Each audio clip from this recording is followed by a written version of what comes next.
The northern swing of the V8 Supercars season continues here in North Queensland. Welcome to all the setup and pre-race action for this weekend's Sucrogen Townsville 400.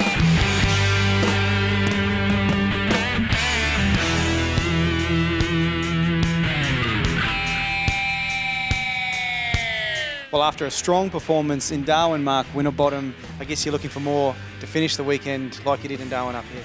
Yeah, it's obviously good to get that win and get the monkey off the back, as they call it. But you know, Darwin was fantastic. We had obviously the low on Saturday, but then the way that we bounced back as a team on Sunday was really good. And there's no reason why we can't carry that form on. I think Townsville is a track that has been good to us in the past.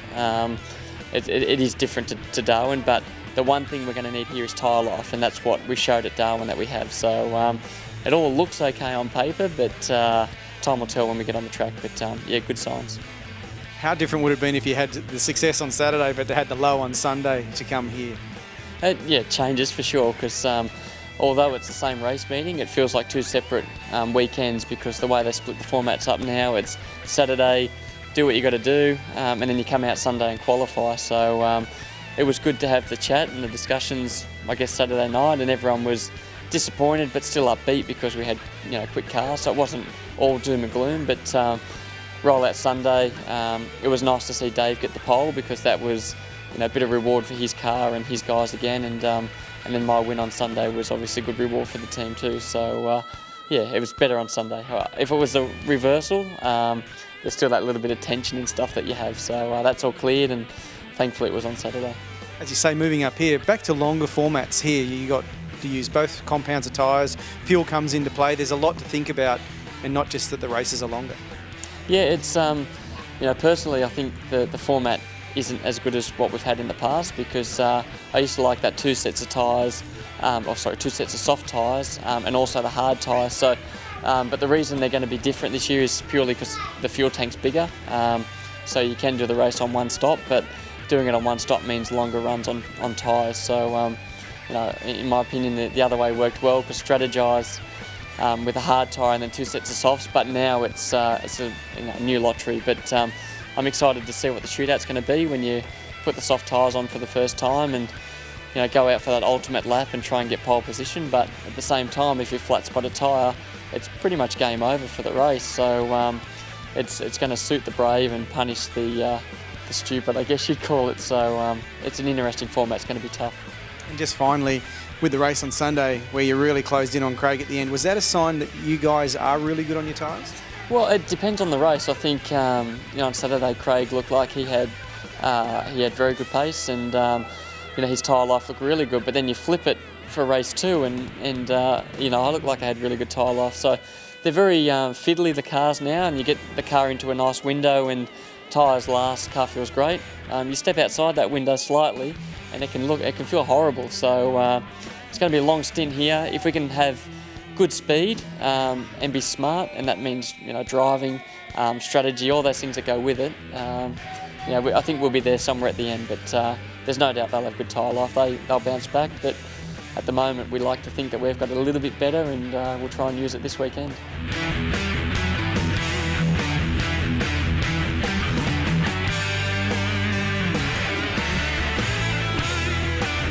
Well, records are made to be broken, and Russell Ingall, 226 event starts. Does it feel like 226 or 6,226? Depends on what morning it is. Sometimes it feels like the latter, but yeah, 226. It's a fair innings by anyone's stats. Good to still be around. It's almost a bigger battle off the field than it is on, and you have to battle hard nowadays, especially environment's pretty tough out there in sponsorship land, so to have the support of people like Super Cheap Auto and Holden over the years, and it's kept me in the game, has allowed me to get that amount of starts. What about this weekend? It's been a year which has been a little bit tough, but what's your expectations this weekend? Yeah, it's started off really well with the fourth place at Adelaide and street circuit, so I'm hoping my street circuit form will come back again in Townsville. I love these type of events. I tend to shine at them, so I'm hoping we can get back on track. We've definitely had a bit of a soul-searching session, and we've got the right components, I believe, on the car for this weekend. The HRT cars have definitely picked up a pace the last round or two, so we've bolted those bits on the 66. And fingers crossed, we can start drinking some champagne pretty soon. The car of the future has been evolving throughout the year. I mean, what we saw in Adelaide, was that a true reflection, or are people now starting to show where they are really with these cars? Oh, there's no doubt about it. A few of the top teams have picked their act up and got on top of it pretty quick, especially on the reliability stakes as well. There is a very fine line with these cars. The handling window is like this big. So you've got to get it in that window and keep it in there, and that's the trick as well. But so close. I mean, you look at the times now between all 28 cars in the field.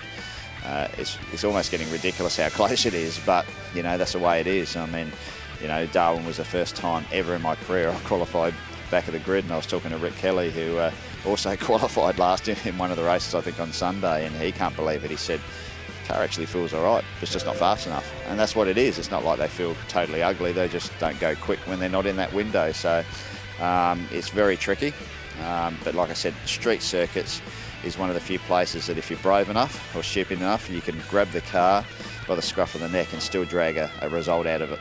So which is Ingall, brave or stupid? Mate, I think this weekend you're going to see a bit of both, because I'm getting very frustrated. When I get frustrated, I start getting angry, and things are going to start going down, I think. Now let's check out the points on the Coates Hire leaderboard. Jamie Whincup holds a handy points lead from his Red Bull Racing Australia teammate Craig Lowndes. But remember, this weekend is only 2 races, so there are more points on offer in each. Plenty of track time for the teams this weekend with 4 sessions on Friday, but have a look at that first one, Practice Zero. That's for the co-drivers getting prepared for the endurance season.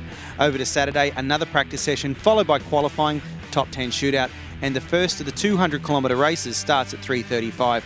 Over to Sunday, a later qualifying just after lunch, and the final race of the weekend, another 70 laps at 3:35. Onto the TV schedule on the 7 and 7 Mate networks. Now in Sydney and Brisbane, the first hour will be on 7 Mate, then from 12:30 all on 7, while in Melbourne, Adelaide and Perth, the entire day's telecast will be on 7 Mate. On Sunday, the telecast is between 12:30 to 5:30 in Sydney and Brisbane on 7, and then over on 7 Mate in Melbourne, and then the time differences in Adelaide and Perth also on 7 Mate. Don't forget, for full HD replays, check out Speed on Saturday night and Sunday night for the races from 7:30, also further replays throughout the week.